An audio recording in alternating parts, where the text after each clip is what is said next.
Alright guys, so today's lesson is gonna be a bit different and a lot of fun. I found 4 of the weirdest, funniest news stories that I could get my hands on.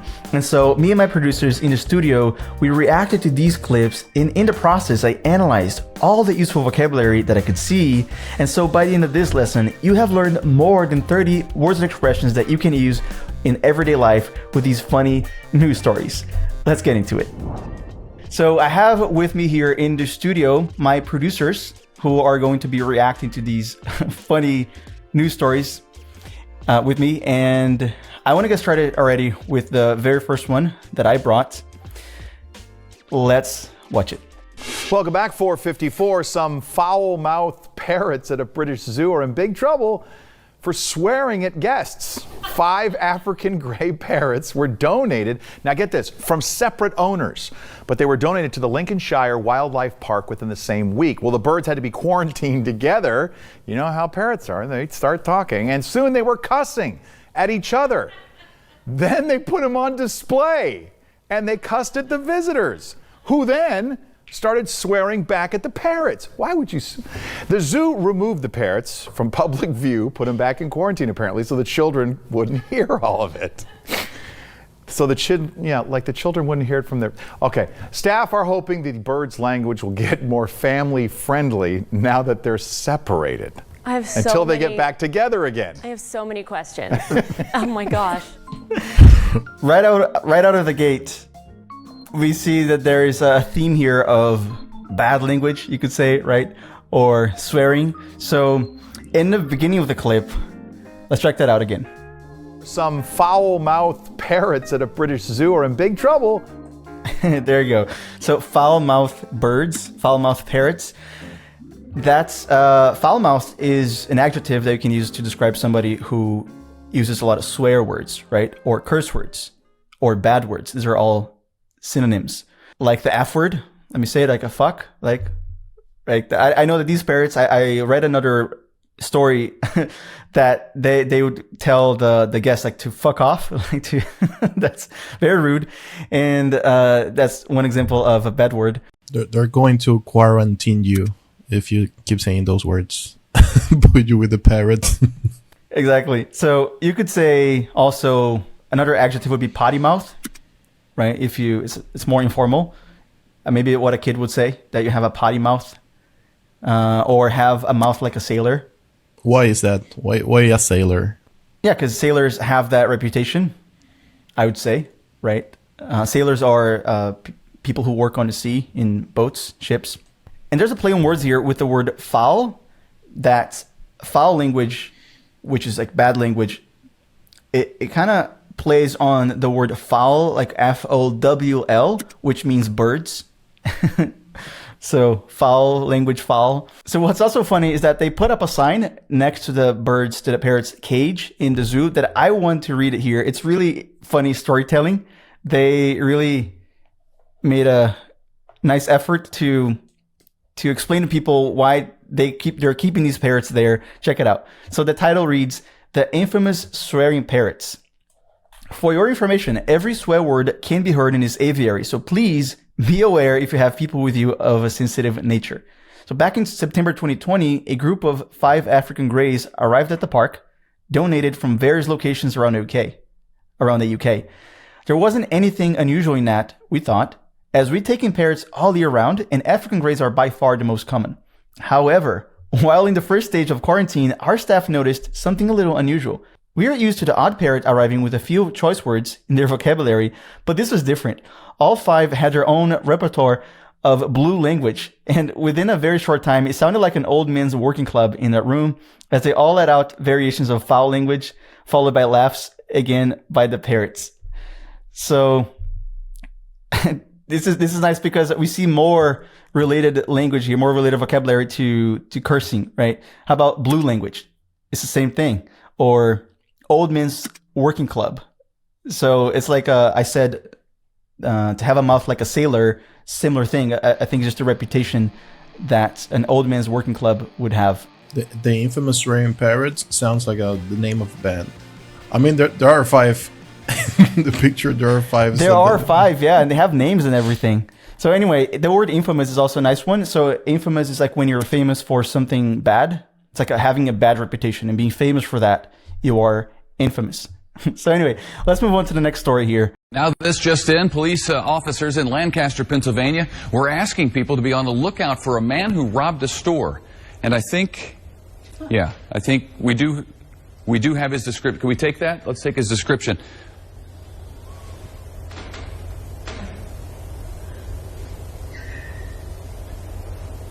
Okay, this is the guy they wanted people in Pennsylvania to be out on the lookout for. He's got a nose and some hair that goes like that, and he was wearing a hat at the time of this particular crime. He's got kind of a chin that comes down to almost a point. Stands about 5 feet 4 inches tall. There it is. Get a good look for yourself. Oh, and now I'm getting word that police actually caught this guy, thanks to the sketch, no doubt.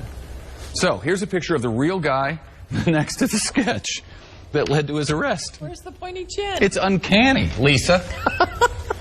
The guy on the left is now charged with 2 counts of theft, is being held in the Lancaster jail. And I say give that sketch artist a raise. This wouldn't be so funny, except it's a real sketch. That was actually the sketch that the police sent out to the good folks in Lancaster. And, hey, to their credit, They've got him. they came through. Okay. Minus the hat. All right, so this news story opens with a classic line from news reporters that they say, "This just in," Now this just in. which means it's an announcement for breaking news. And then he says that there's a guy, a criminal, who people should be on the lookout for. And this means that people should be alert to this danger, to this dangerous person. So to be on the lookout for something means that. So then he goes on to describe the guy. He says that he's 5 feet 4 inches tall, which is how they measure height in the United States, right? It's not meters or centimeters. It's feet and inches. So 5 feet 4 inches, it's about maybe 165 centimeters, 1.6 meters or so, close to that.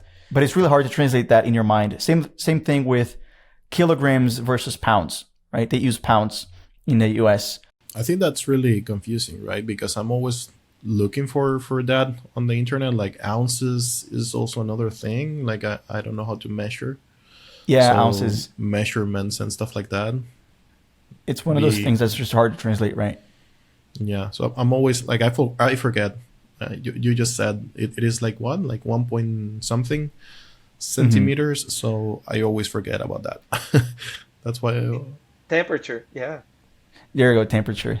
Yeah, Fahrenheit is like I would say 25 degrees Celsius is a relatively warm temperature, right? Here in Brazil. But then what is that in Fahrenheit? It's like a 90 or something, right? But then if you go to 0 Celsius, that's already 32 Fahrenheit. So it's very, very different the way they measure it. Anyway, so the reporter, the anchor guy there, he says that he's getting word that the police actually caught this guy. So getting word is like he's hearing about it. He's getting the news, right? And then he says that there's a sketch. There's a drawing of the guy that the police got a hold of. And it's funny because, the guy looks like a kid drew it. And still, they caught the man. So he says it's uncanny. He talks to his co-host there and says, "It's uncanny, Lisa." So meaning it's strange, it's just odd. It's uncanny, Lisa. And in the end, he says that the city's population, folks there in this town in Pennsylvania, came through. They succeeded in helping the police there. They came through. And, hey, to their credit, They've got him. they came through. Can you use uncanny to say the opposite as well? Like they look so similar, it's uncanny. Yeah, you can use uncanny for many situations. If something is strange and almost creepy, like you fear how strange it is, you can say it's uncanny, like a coincidence that is so like unexpected. It's like, how could that even be? What are the odds? It's uncanny, right? Yeah, I imagine the guy saying like, "It looks like me, but you drew me shorter." No, he's being sarcastic, right? Yeah. It's uncanny. By the way, I want to pause this lesson for a brief moment here to tell you who is listening or watching me right now 3 important things. The first thing, you probably noticed this lesson is structured in 4 parts, right? Each story, we're covering one at a time, and you should know that each one of these become their own micro lesson or a chapter on the RealLife app. And it's much more convenient to learn with our lessons that way because you don't have to go through everything at once. Now, when you combine these with the second thing, I want to tell you that our app saves all of these advanced expressions that I've been using so you can practice them later, have a smart practice system that helps you remember all these words forever. The whole experience becomes way more powerful. And finally, did you know that this lesson that you're watching or listening to right now is not the full version? Because that you can only get on the RealLife app. So what are you waiting for? The app is free to download. I'm going to leave the link in the description below so you can get started right now and start getting confident natural English fluency with us over there. Anyway, let's move on to the next piece of news that I got here. This one is about another animal. So you were another bird or fowl. This one is a peacock. Do you guys know what a peacock is? Peacock is like this flowery like bird that has like a big tail. I think many colors. Right, exactly. It's kind of big. And check out this story. Well, this is an interesting item to carry on the plane. Yep, that's a peacock. I'm not kidding. This woman is wrangling her peacock into the airport. Right now, wrangling a peacock in the airport. A woman wanted to bring it on her flight out of New Jersey as an emotional support bird. She even bought the peacock, named Dexter, its own seat. United Airlines said in a statement, this animal did not meet guidelines for a number of reasons, including its weight and size. We explained this to the customer on 3 separate occasions before they arrived at the airport. The peacock and its owner ended up driving to their destination. It's an emotional support peacock. How crazy is that? What is it? Like, I understand there is animals like dogs who they definitely help, right? Blind people and everything. But an emotional support peacock that's a first. So the woman reacting, there was another person filming in the airport. She said that she couldn't believe this other person was wrangling a peacock at the airport. So wrangling it's an interesting verb. It means like to guide animals, maybe like in a farm, especially if they're being like uncooperative. If not, they're not helping. They need to be moved. You're wrangling them, like you do with sheep, maybe. Is it like the same word as the brand of clothes, Wrangler? Like is it really that with the W, like wrangle? Wrangler? Then yeah. Oh. So the airport said that they had already talked to this customer, to this passenger, and said that they explained that the peacock, did not meet the guidelines for a number of reasons, like taking them on the bird on the plane. This animal did not meet guidelines. So the verb meet here is interesting because it's a more specific application of it. Like usually like you meet people, right? You meet a person, but you can also meet needs, meet guidelines, requirements, expectations, rules. It's kind of similar to comply, or to follow, to satisfy rules. So they explain that this doesn't meet the guidelines for taking pets. I can imagine why. Right. And it's crazy how animals, they usually make the best stories. I was reading other stories, and I found this other one from a guy in Florida that he actually used an alligator to rob a convenience store. He used the alligator as a weapon. So let me read it here. It's a very short piece of news. So in Florida, a man attempted to rob a convenience store by bringing a live alligator with him as a weapon. According to police reports, the man walked into the store holding the alligator by the tail and demanded money. The cashier was so stunned, she called the cops. The alligator, meanwhile, seemed more confused than threatening. The bizarre crime attempt quickly went viral, with people dubbing it the most Florida thing ever. Oh, God. Yeah, but Florida is popular for many alligators wandering around, right? And madness, crazy stuff going on as well.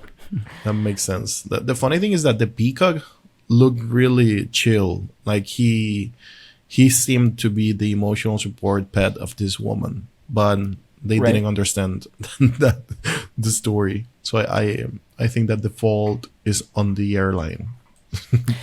And it was really important for her because she actually drove to where she wanted to go with the peacock. So yeah, like he's just standing there and just waiting. Like it might as well be the emotional support, but I don't know. People are accustomed to less flashy pets to have. All right, let's now move on to another one. This one involving another crime, and it also involves the world's chillest man. Check it out. He's the guy who became a national sensation as the world's chillest man. Sometimes you just have to stand up to punks like that. Tony Tovar just nonchalantly sat there, lighting up his cigarette as his favorite neighborhood bar was robbed. So this is your bar, this is your home bar, and you weren't going to let anybody push you around in there? That's absolutely correct. Tovar looked cool as a cucumber as the other patrons at Bierman's Bar in St. Louis followed the robber's orders and hit the deck. He puts the barrel of that gun into your rib cage. What's going through your mind? He was reaching for my phone at the same time, so what was going for my mind is, no, this is not going to happen. The bar's surveillance video shows the 57-year-old master mechanic grabbing his phone back after the bad guy tries to take it. The surveillance video is silent. Now, Tovar is revealing what words were exchanged during his scary encounter. He actually asked me, I need the money out of your wallet. I just said, I got $2 in my wallet and that's for my next beer. I actually told him, hey, since you're back there, get me a beer. He looked at me and says, no, get your own beer. The world's chillest man. You guys know what that means? Chillest? Yeah, like he's really relaxed. Like he's not anxious about what's happening. Like he's cool. Or cool as a cucumber, I think the reporter said too. And the word cool is nice because there's different phrases, collocations that you can add more meaning or explain a certain behavior. For example, like to keep your cool.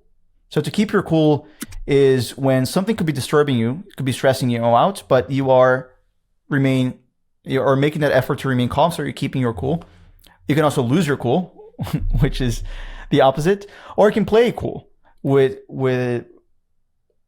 and in that situation, like internally, maybe you're feeling all the disturbance, but you're playing it cool. You're pretending at least. So this guy, who's the world's chillest man, he said in the beginning of that story that sometimes you just have to stand up to punks like that. Sometimes you just have to stand up to punks like that. So it's a very American thing to say, I guess, right? So if you stand up to someone, you are confronting them, you're facing that person or situation. So you're standing up. It's kind of figurative. And punks, well, a punk is not the musical word here, the music genre. It's actually when there's like a person who's like rebellious, that they are indisciplined, they're rude or aggressive, disrespectful to the rules. So that's a punk. Tony Tovar, this customer, he's just nonchalantly sit there. Nonchalant. That's another word to say the same thing, like cool, chill, when you are appearing relaxed. As the reporter said, he wouldn't let anybody pushing him around, to treat him disrespectfully, to treat him inconsiderably. So let's watch the second part of that story. After taking money from other patrons, the robber forced the bartender to open the cash register. He took all the money, $200 in total. All the while, Tovar just sits there taking it all in. His advice for anyone else who finds themselves in a similar situation: don't do what he did. If you don't want to get hurt and you're not sure, comply.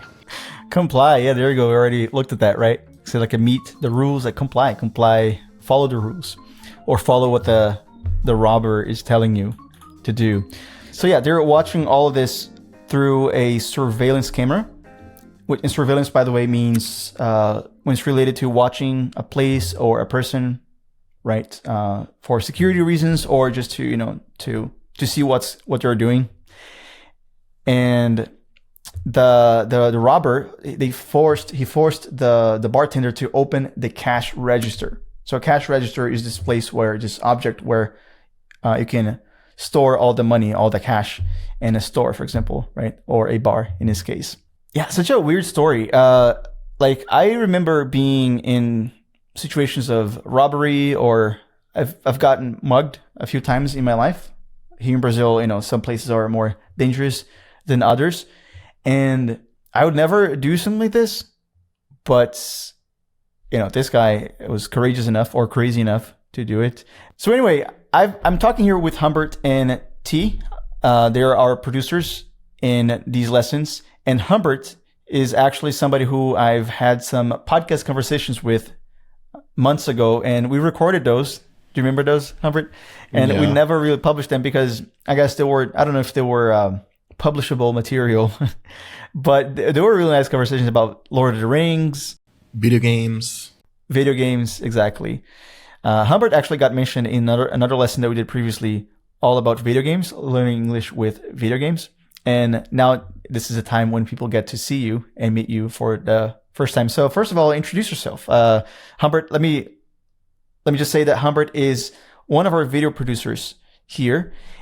And he is responsible for most of the Learn English with TV lessons, the lessons with movies and series that you can watch on our app and also on YouTube. And Humbert, where are you from? Like, I think that's like a very good question to start with. Yeah, first of all, thank you for having me here. Like, I'm always around. All right, guys, so if you want to continue watching this lesson and get the full conversation between Humbert and I, you should head to the RealLife app right now. I'm going to leave the link in the description so you can click on that and get started right now. The link will take you straight to the app. And as I said before, the app gives you so much more than just this additional part, which is already amazing, but we also give you vocabulary flashcards so you can practice all the expressions that we use in our lessons. We also give you chapters and micro lessons so you can learn in a much more convenient way. So click the link and I'll see you over there.